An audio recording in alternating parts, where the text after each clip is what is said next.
Bonjour à toutes et bonjour à tous et nous revoici pour une nouvelle vidéo sur une nouvelle série que je compte lancer qui s'appelle, comme vous pouvez le voir, Pilotage de projet. Quel est l'objectif de cette nouvelle série? C'est déjà de se détacher un peu du côté technique et opérationnel que ma chaîne a, parce que après tout je parle code, je parle comment comprendre le réseau, mais on n'attend pas uniquement cela d'un informaticien et encore moins d'un ingénieur informaticien. Ce qu'on attend vraiment d'un ingénieur, c'est justement savoir gérer un projet, c'est également savoir manager une équipe, c'est savoir gouverner des systèmes d'information, et tout ça c'est tout un tas de notions qui appellent tout plein de concepts qui ne sont pas techniques, hein, c'est des concepts propres à l'organisation, la structure, la planification, etc., mais qui sont tout aussi importants et tout aussi attendus de la part d'un ingénieur informaticien. Tout cela a un vocabulaire qui est bien particulier, qui n'est pas forcément compliqué, hein.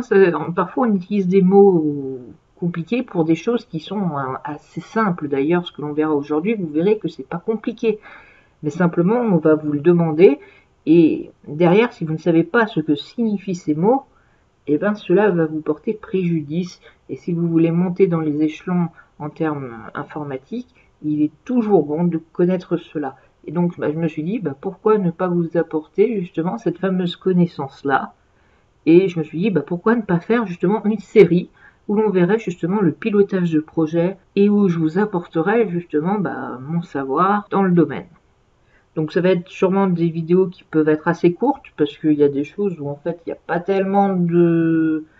C'est pas une grande théorie, etc. D'autres seront plus longues. Je pense que celle-là va être d'une durée moyenne classique comme mes vidéos sur le codage.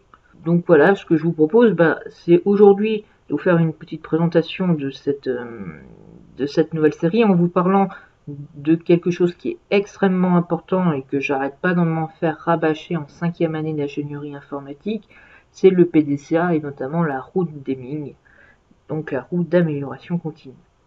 Après ça, vous allez sûrement vous demander, mais le PDCA, qu'est-ce que c'est?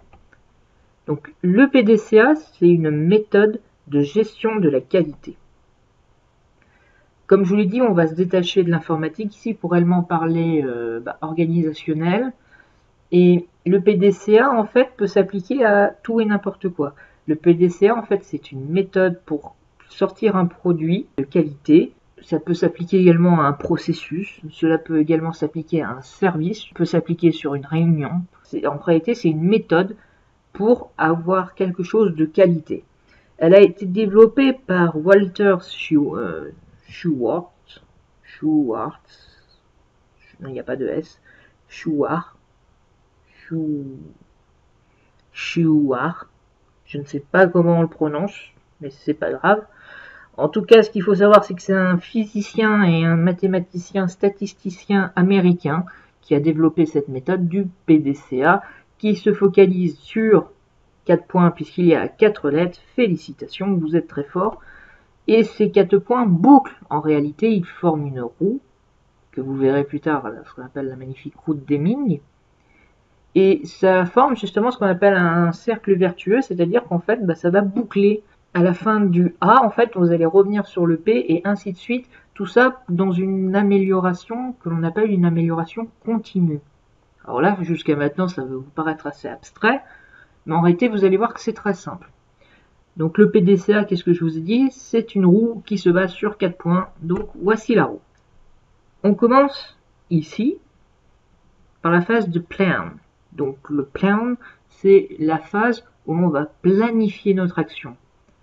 Donc cette phase se compose en 3 points. Tout d'abord, on va identifier le problème ou l'élément à améliorer. Ensuite, on va essayer d'en voir les causes racines via différentes techniques qui seront peut-être présentées au cours d'une de mes vidéos sur le pilotage de projet. On va également tout simplement faire un cahier des charges fonctionnel ou technique, ou en tout cas mettre en place un plan d'action pour résoudre les fameuses causes qu'on a vues dans la planification, dans la deuxième phase de la planification. Donc voilà, la planification, c'est tout ça.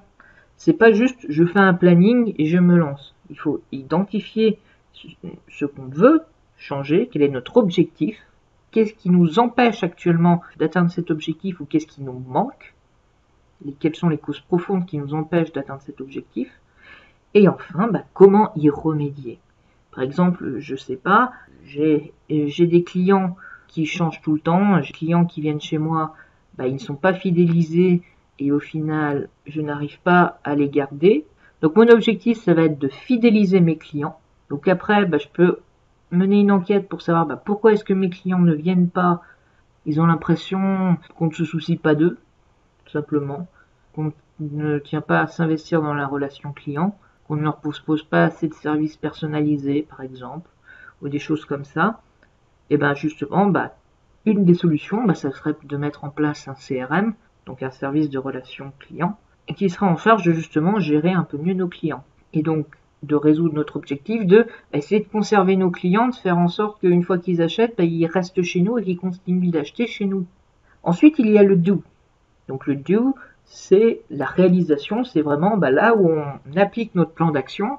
Concrètement, c'est la phase de développement, tout simplement. En informatique, voilà, c'est la phase où on va développer. Alors que le plan, c'était la phase où on faisait justement le cahier des charges. Et le business case, élément que l'on verra sûrement dans une autre vidéo. Ensuite vient le check. Alors ça y est, nous avons défini ce que l'on voulait, nous venons de le faire, mais ça ne suffit pas. Il faut vérifier, analyser, contrôler que le projet est bien installé, qu'il marche bien et surtout, point extrêmement important, qu'il répond à l'objectif qu'on s'est fixé. Si je mets un CRM, effectivement, normalement, je vais être plus proche de mes clients. Mais c'est pas ça mon but, mon réel objectif. C'est que les clients restent. Ce n'est pas regarder si j'ai mis un CRM. C'est pas ça le but. Le but, c'est de regarder si mes clients, ils sont bel et bien fidélisés. Alors, peut-être que le CRM a réussi à fidéliser mes clients. Peut-être que non.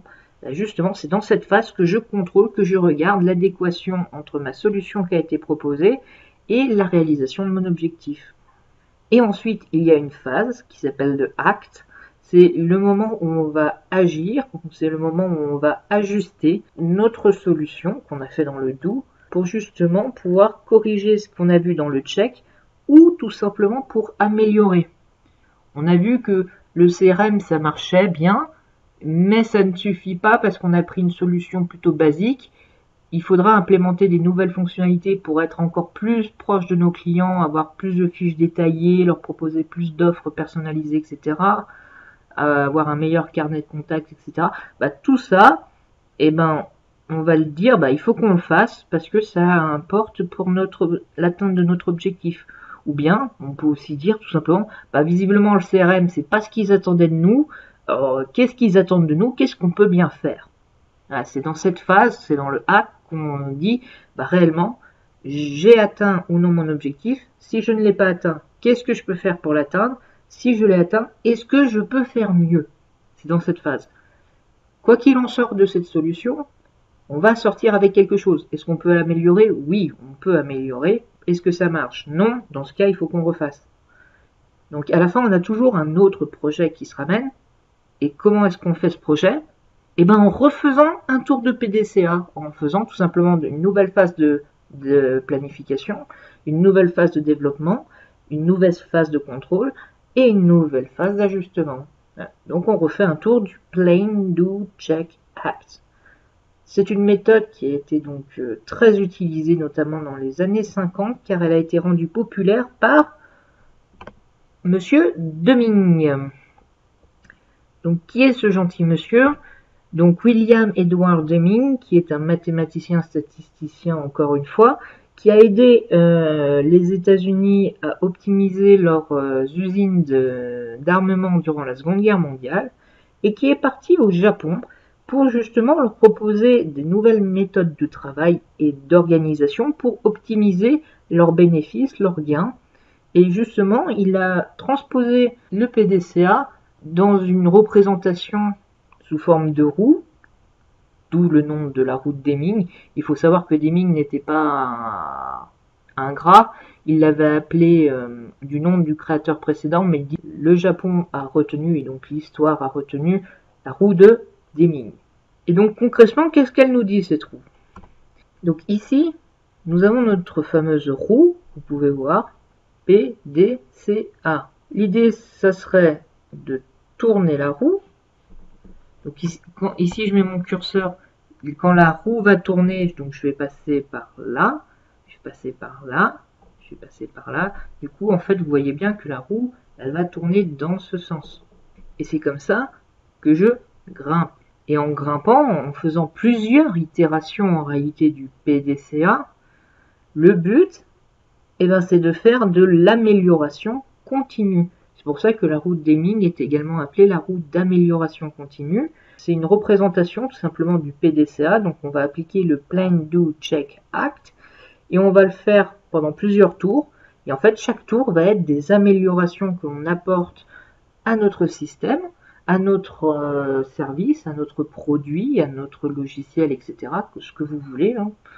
Et justement, chaque fois, on va améliorer, toujours dans le but d'atteindre notre objectif et toujours dans le but d'aller toujours plus loin en réalité. Et c'est ça, en fait, qui est bien avec la route Deming, c'est que ça nous pousse toujours à aller plus loin et à faire justement de la qualité, à faire quelque chose qui marche bien pour répondre aux besoins originels.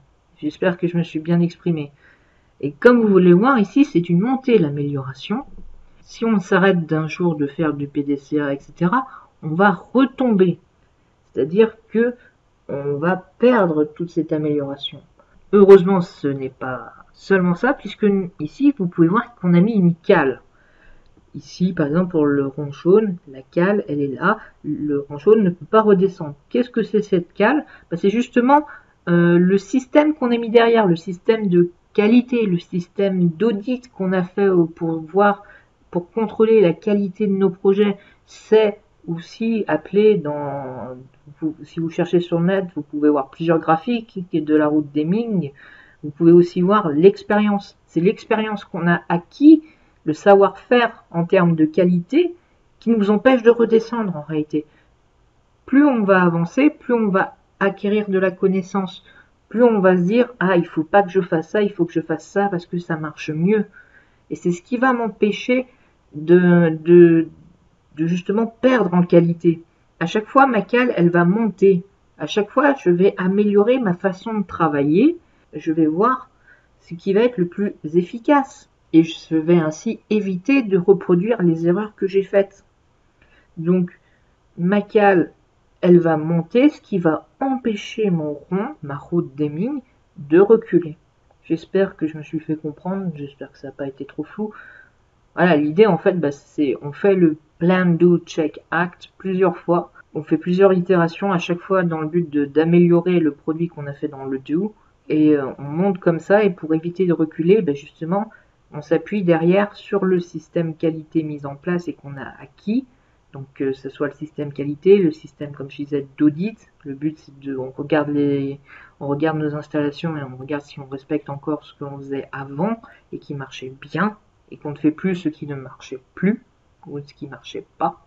Et on avance comme ça continuellement, et ce qui nous pousse toujours à faire mieux et d'avoir justement acquérir un système qui est mieux optimisé, et donc de sortir des produits de qualité qui répondent exactement aux besoins que l'on a définis, que nous ou le client avons définis. Et c'est ça qui est important dans le pilotage de projet. Je rappelle que notre projet, au final, si on a un projet en informatique, c'est uniquement pour répondre à un besoin du business, au besoin du métier. Et le but, c'est de répondre à ce besoin. Quand j'ai pris l'exemple, j'aimerais que mes clients soient plus fidèles à ma marque et continuent à venir chez nous. Eh bien, un CRM, effectivement, c'est un moyen qui va me permettre d'atteindre mon but, mais mon réel but, c'est réellement de fidéliser mes clients. C'est pas de mettre en place un CRM, ça ce n'est qu'un moyen pour atteindre ce but. Et voilà, le PDCA et la route Deming, c'est vraiment cela.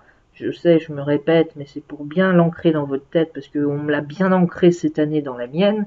Le PDCA et la route Deming, c'est répondre de manière qualitative et le plus précis possible aux besoins en faisant continuellement de l'amélioration.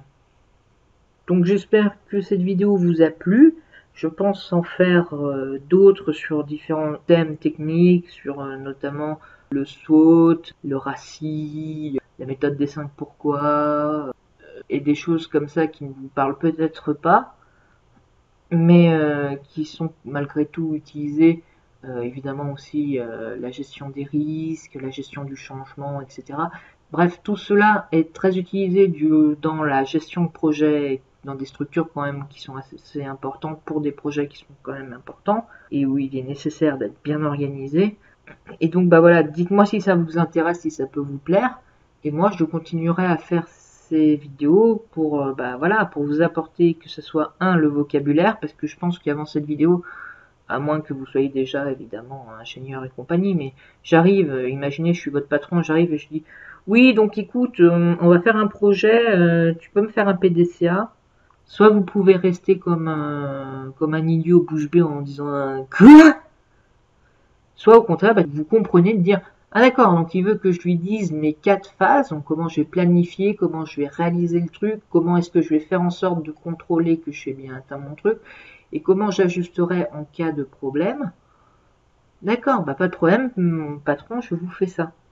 On va parler des 4 phases, pas de problème patron. Et bien voilà, là vous êtes un bon ingénieur informaticien, un bon manager. Peut-être que, je sais pas, vous êtes mon public, donc moi je m'adapte à vous. Si vous voulez rester plus dans le technique, plus dans bah, le réseau, enfin vraiment l'informatique pure, le cœur de métier quoi, eh ben effectivement je peux délaisser un petit peu ce côté management, mais je penserais tout de même que vous avez tort de sous-estimer cela, parce que croyez-moi, c'est quand même important. Tout ce qui est le cycle en V, les méthodes agiles, etc. C'est des choses que vous retrouverez en entreprise, sauf si vous êtes dans la petite PME du coin. Mais je veux dire, normalement, si vous êtes dans des groupes plutôt conséquents et que vous avez donc à votre charge des projets importants, vous n'allez pas le faire en mode YOLO. On va vous demander de nombreux outils et ces outils-là, vous devez les connaître. Je vous propose, faites-moi savoir en commentaire. Bon, là, cette vidéo, je précise, cette vidéo, elle a été longue parce que j'ai eu l'intro et que j'ai moi-même expliqué, mais ces vidéos vont être des vidéos, c'est aussi ça qui m'arrange, hein. C'est des vidéos qui peuvent se faire assez rapidement. Je veux dire, par exemple, quand j'explique les OPEX et les CAPEX, ça peut se faire en 5 minutes. Ce ne sera pas forcément des longues vidéos de 30 minutes, 20 minutes à chaque fois, prise de tête et compagnie, voilà, ça peut s'expliquer. Je pense que là, vous l'avez vu, le PDCA, planifier, faire le truc, contrôler ce qu'on a fait et voir comment on peut l'améliorer, bah oui, c'est bateau. Je veux dire, je ne vous apprends rien. Derrière, en entreprise, on voit que c'est pas forcément aussi simple et évident que ça, que ces phases, elles sont pas forcément définies, notamment la phase de check. Et que aussi, bah, voilà, je vous apporte le vocabulaire qui est vraiment propre à ce domaine et qui vous sera important, même si, comme je vous le disais, voilà, en fait, moi, je suis aussi là pour vous apporter du vocabulaire, parce que, bah, comme je vous disais, c'est des choses assez simples, qu'il ne faut pas faire bac plus 5 pour comprendre. Derrière, voilà ce qui vous manquera. Mais vous pouvez être un super bon technicien, connaître des choses super avancées, être un excellent expert. Si vous ne connaissez pas le vocabulaire du domaine, cela vous sera préjudiciable. Donc bon, voilà, je ne vais pas m'éterniser plus que ça, la vidéo elle est déjà longue. Dites-moi ce que vous en pensez. Là, je vous ai fait voilà, une vidéo. Dites-moi si ça vous a intéressé et je continuerai à en faire sur de la gestion de projet. Merci et à une prochaine fois donc pour une prochaine vidéo.